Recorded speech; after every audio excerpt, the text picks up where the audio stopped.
Okay, so as you know, there are 3 domains. I wrote a little phylogeny here. Okay, what are the 3 domains? Okay, so bacteria, sometimes referred to as eubacteria, eu meaning true, okay? And then archaea bacteria, or more commonly just referred to as archaea. And then eukaryotes, okay? So according to this simple phylogeny, where do they fit? Where would you put each of them? I want you guys to see if you can remember or just guess. Where would you put them on the ends with your neighbor?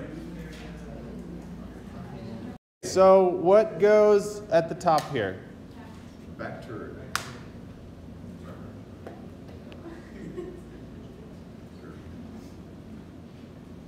Okay, and then it doesn't really matter where you put the other 2.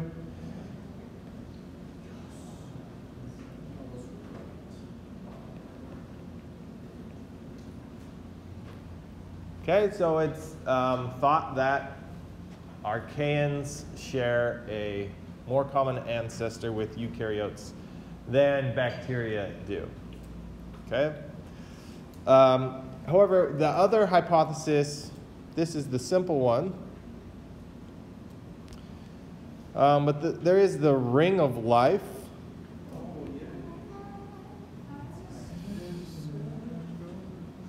Yeah, very close to the circle of life. Hypothesis, where bacteria and archaea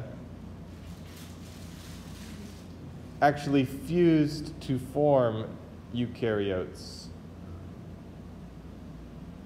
Okay, and how could that occur? What process had to happen right here? Right.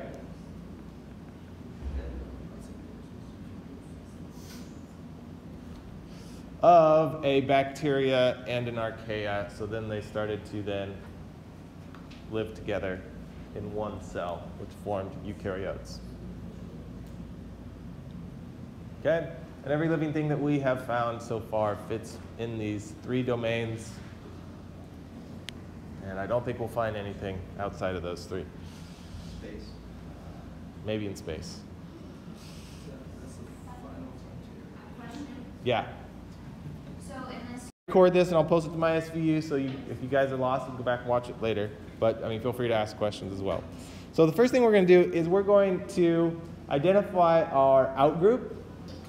Okay, so we have 3 whales or whale-like animals, and we have 1 non-whale. So which is our outgroup? The hippo. Okay.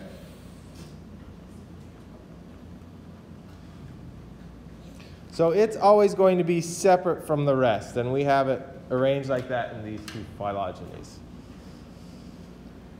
And then we're going to go through these characters and mark which ones have them and which ones don't.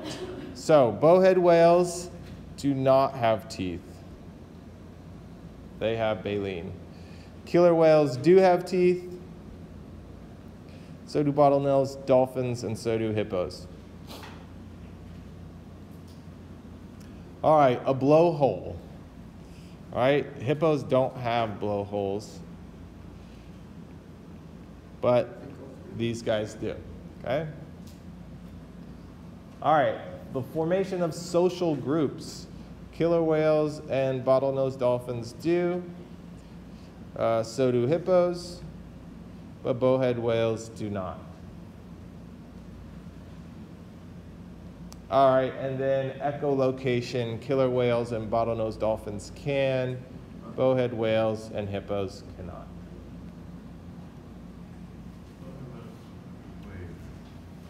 Echolocate. Dolphins can echolocate, can't they? Yeah, they have the X there. Yeah, it's right there. X is for yes? Yes. That doesn't make sense. You can do whatever notation you want. Okay. When 0 as in they don't have it. X is if they did. Okay. It doesn't really matter. You can use 1s and 2s or asterisks, squiggly marks, stars, smiley faces, frowny faces, whatever you want. Checks. Checks are good. Okay. All right, so the next thing we're going to do then is go through these individual traits, okay, and put them on our phylogenies. Okay, so the ancestral trait for this is teeth. Okay, and they all have teeth except the bowhead whale. So on the bowhead whale, we're going to put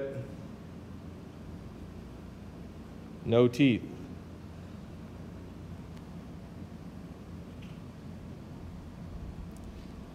Okay, and we don't have to worry about writing in teeth because that's the ancestral trait. All right, same thing over here. All right, no teeth.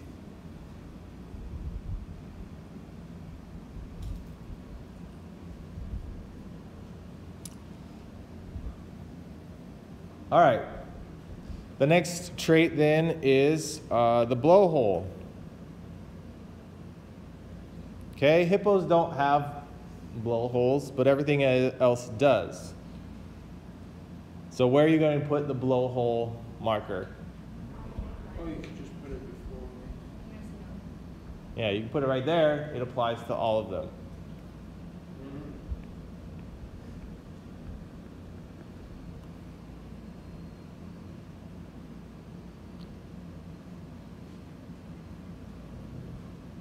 Okay, so far we really haven't come to any resolution on which one of these is most parsimonious, because these characters are all the same. All right, the next one, social groups. Okay, the derived characteristic is that they have social groups, okay, and only one of them doesn't. So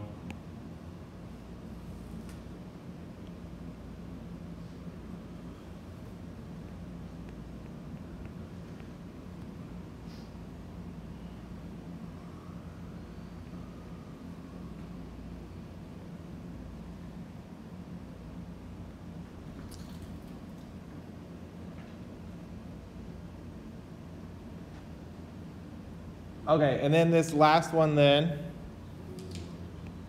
is echolocation, okay? So I'm just going to put an E for that.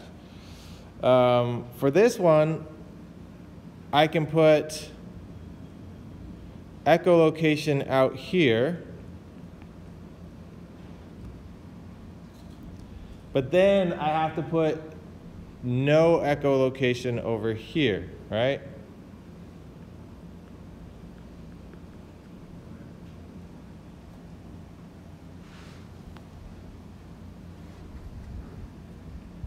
But on this one to the right,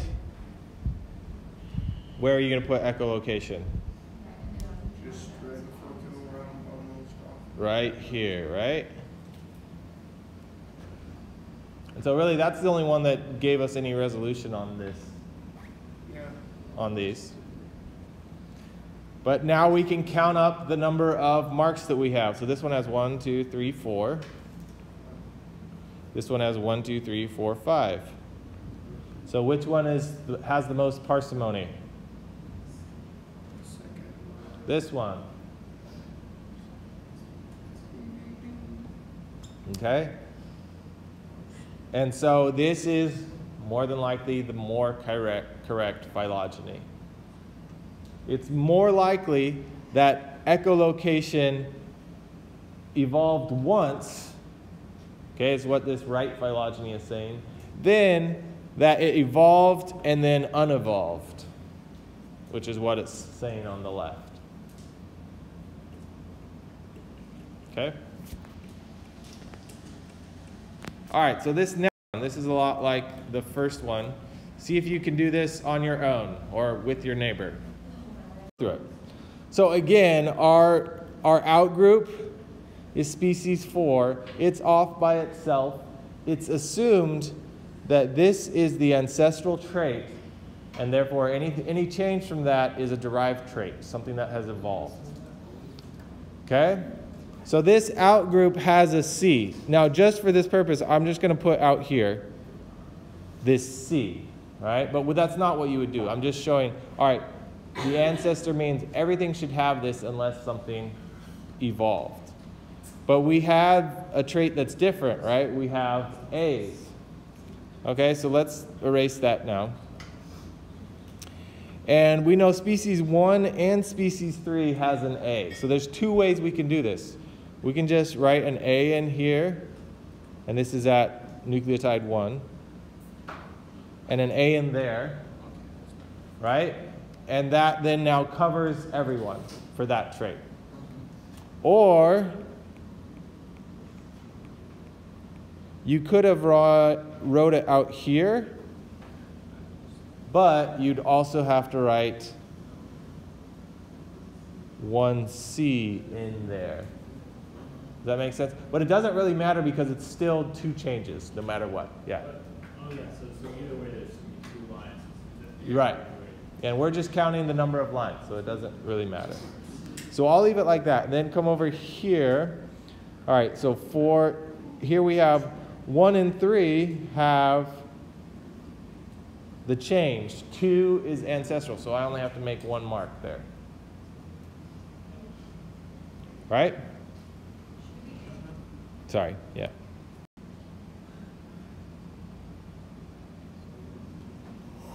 Okay, so the next trait, I'll do green. Species 4 has a G. So everything has a G except species 3. So I could just put 2G in there.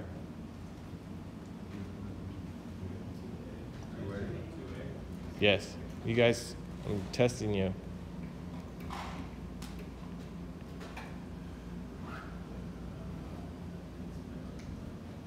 All right, so that covers that trait. All right, this one, the ancestral is T, and there's only one that's different, and that's species 2, and it has a C. So 3C, 3C. And then the last one, they're all different, and they all have an A, right? So 4A, 4A. Again, I don't have to write what 4 has, what species 4 has, because it's assumed that that's the ancestral trait, and everything different from that is evolved. All right, so I'm going to count up our characters. 1, 2, 3, 4. 1, 2, 3, 4, 5. Which one is more likely the correct phylogeny? This one over here, because it exhibits more parsimony. Yes? Would it have been incorrect if we put an evolution on the line before G? There's a lot of discussion. So if you put a G up here, Yes. well, it's not necessary because it's assumed that it's, if you did it for both sides. 4A, if you put like G there. Oh, well, you want to assume that it would be incorrect. I mean, you'd still get the same answer, but it would be incorrect because you want to assume that actually the G is out here. And so you're looking for the derived traits, and those are the ones you want to put on there. You don't want to put on the ancestral traits. But good question.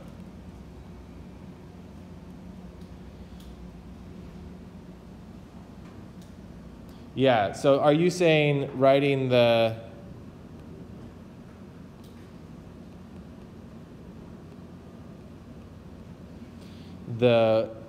A out here? No, I was saying, yes, like if the ancestor had an A and then the evolution was on the fourth. Yeah. Right, so it gets you the same answer.